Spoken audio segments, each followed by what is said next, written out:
All right, we got 5 minutes on the clock. I'm here with my friend Daniel. Daniel, what's your name and your podcast show? Daniel Gray, Studio 44. Awesome. All right, what is one thing podcasters, like podcast hosts like us, need to focus on for growth and monetization? Absolutely. I think tapping into your local business economy is the most important thing that you can like use and utilize to grow your monetization to be able to give back at the same time. I think that local businesses don't have the ad spend of nationwide companies, but they need the most help. So you can have smaller drips of income coming in and do shows that focus on how those businesses are affecting local business in full. Yeah. So give an example of smaller drips of income, because we're experiencing that from like 10 different sources, little bits here and there.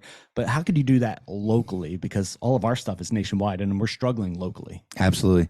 So local business having a smaller budget, the smaller drip is we're not going for the $10,000 ad sponsorship.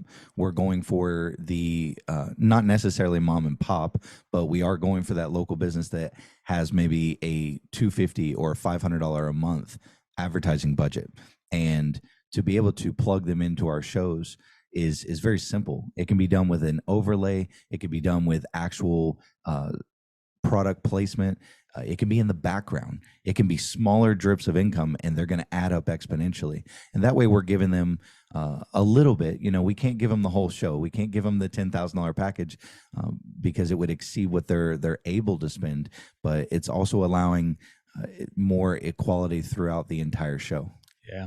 Now you're a big proponent of local. You're very involved in the community. You're always, promoting someone else's business. Now you do this with exotic mobile marketing and across the board. What is the thing that you're most excited in terms of what you're doing at scale? I think that seeing growth from the beginning standpoint, and I'm talking about from the day we started our show to now having 115 brands that we work with at some level.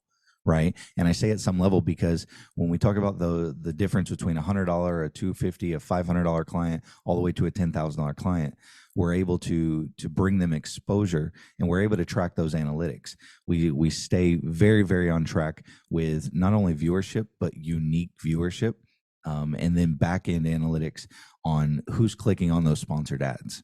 So it's helped quite a bit. So when it comes to podcasting, you're pulling this together into a local market, and you're working now with 115 brands. Like, name a success story or something that has that you've used with podcasting that's blessed your business and a local business. Absolutely. So I found that by interviewing people, not just that have the most influence in town, I have interviewed people that would normally never even be invited on a podcast. Like, you would wonder, why would I tell their story? Well, our main show is called Underdogs. We're here to tell people's story from all walks of life that have kind of went through it. We want to dig down into that. So we've had success stories recently. Joel with J&S Pressure Washing, amazing guy, right? Came on the show. He was able to share his story. I didn't know the struggles that he had went through. We do not pre-stage any show. There's no questions in advance. It's literally open range. So the questions are very real. Tears are natural, we get into the root of the why they do what they do. And especially with Joel, he's able to talk about what he does for his family and what he does for the community. And through that growth, I mean, it's exponential. There's been thousands of dollars of extra revenue just by him sharing his story, because more people were able to connect to him, because people shop with people they know, like, and trust. And on a local level, it only makes sense. Yeah. So when you're focusing on local, what is the mistake that you've made that you can maybe help others not do? Gotcha. Overpricing the market, thinking that just because I have a podcast, it's worth $1 million. I need to be humble enough to realize that we all start somewhere, and we usually start at the bottom, being able to dig through the dirt to get to the clouds.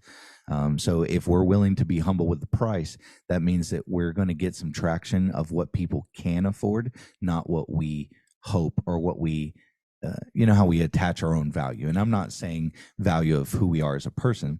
I'm saying more value of what we can do. Name of your podcast show and where can people find you? You can find us on YouTube at Studio 44 Network. Awesome. Thanks, Daniel.